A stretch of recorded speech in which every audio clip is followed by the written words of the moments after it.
Hi hello నమస్తే, నేను కృష్ణాంజనేయులు. జనసేనాని వర్సెస్ జగన్మోహన్ రెడ్డి. పవన్ కళ్యాణ్ వెళ్తున్నటువంటి దారి ఏమిటి, వాళ్ళ కార్యకర్తలకు ఏ విధమైన దిశానిర్దేశం చేస్తున్నాడని ఇంతకుముందు వీడియోలో చెప్పాను. ఆ వీడియో మీరు చూడొచ్చు. అది పార్ట్ 1. ఇది పార్ట్ 2లో జగన్మోహన్ రెడ్డి యొక్క వ్యవహార శైలి ఎలా ఉంటుంది ఏంటి అనేటువంటి, ఆయన చెప్తున్నటువంటి వాళ్ళ కార్యకర్తలకు దిశానిర్దేశం ఏంటి అనేటువంటి దాని మీద మనం ఇప్పుడు ఈ వీడియోలో మాట్లాడుకుంటున్నాం. జగన్మోహన్ రెడ్డి మాటలు మాత్రమే కాదు, ఆయన చేతలను కూడా మనం చూసాం. వైఎస్ఆర్ కాంగ్రెస్ పార్టీ అధికారంలో ఉన్న సమయంలో 5 ఏళ్ల పాటు ఆంధ్రప్రదేశ్లో అప్రజాస్వామికమైనటువంటి చర్యలు ఏ విధంగా కొనసాగాయి, దాడులు, దాష్టికాలు, కుంభకోణాలు, అవినీతి ఏ విధంగా జరిగింది అనేటువంటిది 5 ఏళ్ళు చూసాం. ఏం దాడులు జరిగే, అక్రమాలు ఏం జరిగాయి అనేటువంటి దాని మీద ఎవరికన్నా అనుమానం ఉంటే 1-2 ఇన్సిడెంట్లు మాత్రం మీకు గుర్తు చేస్తాను. భారతదేశంలో బహుశా ఏ రాష్ట్రంలో జరగనటువంటి విధంగా ఒక రాష్ట్రంలో రాజకీయ ప్రత్యర్థులకు సంబంధించినటువంటి పార్టీ మీద ఏకంగా పార్టీ ఆఫీస్ మీద వెళ్ళి దాడి జరిగింది. తెలుగుదేశం పార్టీ ఆఫీస్ కావచ్చు, కానీ ఆంధ్రప్రదేశ్లో ఉండే ప్రజాస్వామికవాదులన్నీ ఇదేంటి తప్పు కదా, ప్రభుత్వం అధికారంలో ఉందని రాజకీయ ప్రత్యర్థి ఆఫీసుల మీద దాడి చేస్తారా, ఎలా తప్పు అనేటువంటి దాని మీద ఖచ్చితంగా అన్నారు ఆ రోజున. అదేవిధంగా చంద్రబాబు నాయుడు ఇంటి మీదకి జోగి రమేష్ లాంటి వాళ్ళని పంపించడం, ఇలాగా అనేకమైన అక్రమ కేసులు, అక్రమంగా ఎవరైతే తెలుగుదేశం వాళ్ళే కాదు, అసలు ప్రభుత్వానికి వ్యతిరేకంగా ఎవరు మాట్లాడినా వాళ్ళ మీద కేసులు పెట్టినటువంటి పరిస్థితులు, వ్యవహారం ఇవన్నీ కూడా జరిగాయి. ఇక దాడులు, వ్యవహారం ఇవన్నీ కూడా దాష్టికాలకు సంబంధించినటువంటి వ్యవహారం జరిగిన అప్రజాస్వామికమైన చర్యలు అనేకమైనటువంటి ఉన్నాయి. మరి కుంభకోణాలకు సంబంధించినటువంటి మద్యము, మైన్సు, ఇసుక, భూములు, ఎక్కడ కుంభకోణం లేదు దీంట్లో అనేటువంటిది, ఇవంతా కూడా జగన్మోహన్ రెడ్డి కేంద్రంగా జరిగినటువంటి కరప్షన్కి సంబంధించినటువంటి అంశం. మరి ఇలాగా తప్పులన్నీ పెట్టుకొని ఇప్పుడు 151 నుంచి 175కు పోవాలని అనుకున్నాడు జగన్మోహన్ రెడ్డి. తీరా మరి ఏమైంది, 150 నుంచి 175 పోవాలంటే అద్భుతమైన పాలన అందిస్తే కదా ఆయన 175కు పోవటానికి. ఏం జరిగింది, ఆయన నాకు వై నాట్ 175 అని సిద్ధం సభల్లో చిటికేసి మరీ చెప్పాడు. తీరా ఏం జరిగింది, అయ్యా నువ్వు ముఖ్యమంత్రిగా పనికిరావు, నీకు ప్రతిపక్ష నాయకుడు కూడా పనికిరావు అని 11 సీట్లు ఇచ్చాడు. ఇది ఎంత ఘోరమైనటువంటి అవమానం వైఎస్ఆర్ కాంగ్రెస్ పార్టీ. మరి ఇప్పుడు ఏం చేయాలి, ఓడిపోయిన తర్వాత సమీక్ష చేసుకోవాలి. ఎందుకు ఓడిపోయాం, దీనికి కారణం ఏంటి, ప్రజలు ఏం కోరుకున్నారు, ప్రజలకి మనం ఏం చేయలేకపోయాం. ఇప్పుడు ప్రజలకు దూరమైనటువంటి ముఖ్యమంత్రిగా జగన్మోహన్ రెడ్డి ముద్ర వేసుకున్నాడు. జగన్మోహన్ రెడ్డి ప్రజల దగ్గరికి వెళ్ళలేదు, ప్రజలు జగన్మోహన్ రెడ్డి దగ్గరకు వస్తే కలవలేదు. ఇది కదా జగన్మోహన్ రెడ్డి చేసినటువంటి పని.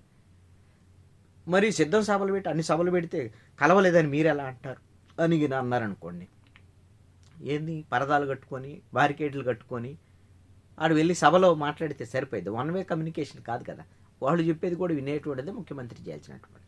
మరి పోనీ ఈ విధమైన తప్పులు చేశారు కదా జగన్మోహన్ రెడ్డి, ఇప్పుడు మరి ఈ అధికారం పోయిన తర్వాత మరి ప్రజలతో కలిసేటువంటి ప్రయత్నం చేస్తున్నారా? నేను చాలా సందర్భాల్లో చెప్పాను, ఈ 9 నెలల కాలంలో జగన్మోహన్ రెడ్డి అన్ని జైలు యాత్రలు చేశాడు. కేవలం 4 ఇష్యూస్ మాత్రమే, మిర్చి రైతులు, పొగాకు రైతులు, మామిడి రైతులు, అరటి రైతులకు సంబంధించినటువంటి ఇష్యూస్ మీద కొన్ని అక్కడికి వెళ్ళి ర్యాలీ చేశారు, వాళ్ళ ఇష్యూ మీద మాట్లాడాడు. అది మంచిదే. అలాగా ప్రజలకు సంబంధించినటువంటి ఇష్యూస్ మీద వెళ్ళింది ఏం లేదు.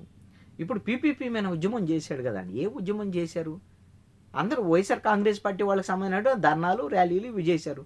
1 సంతకాలు తీసుకెళ్ళి గవర్నర్కి ఇచ్చేశారు, ఉద్యమం అయిపోయిందని చెప్పేసి.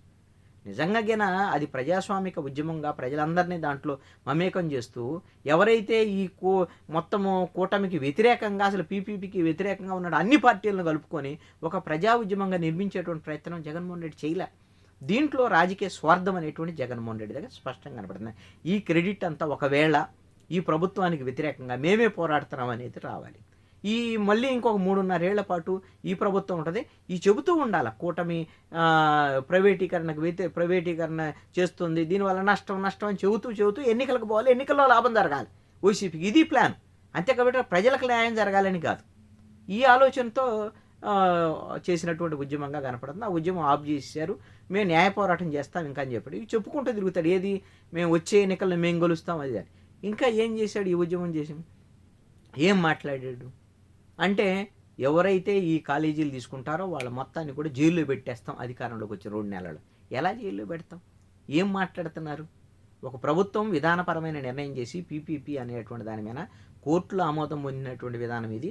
అదేవిధంగా పార్లమెంటరీ కమిటీ ఆమోదించినటువంటి విధానం. కేంద్ర ప్రభుత్వం అనేక పీపీపీ పద్ధతుల్లో ప్రాజెక్టులు చేపడుతుంది. అనేక రాష్ట్రాలు ఈ ప్రాజెక్టులు చేపడుతున్నటువంటి పరిస్థితి.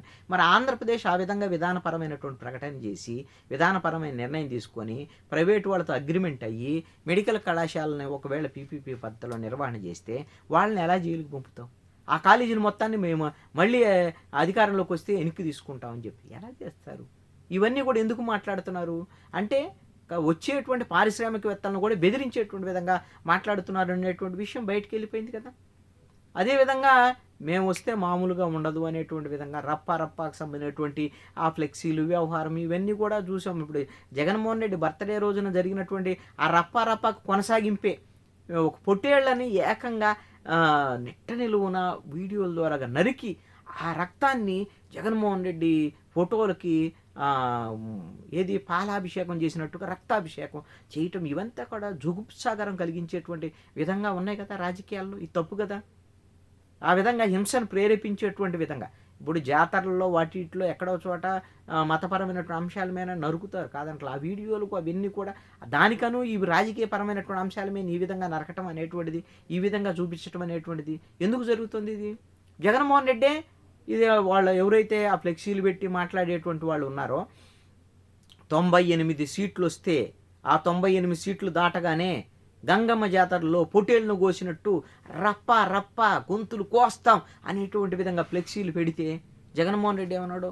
అదేదో సినిమాలో డైలాగ్ కదా, తప్పే ఉంది, సినిమా డైలాగులు మాట్లాడితే తప్పే ఉందని జగన్మోహన్ రెడ్డి మాట్లాడేటువంటి పరిస్థితి ఉంటే మరి జగన్మోహన్ రెడ్డి ఆ విధమైనటువంటి ప్రోత్సహించేటువంటి పరిస్థితి ఉంటే ఇంకా వాళ్ళ కార్యకర్తలు ఎలా ఉంటారు? ఇదే స్థాయిలో ఉండేటువంటి పరిస్థితి.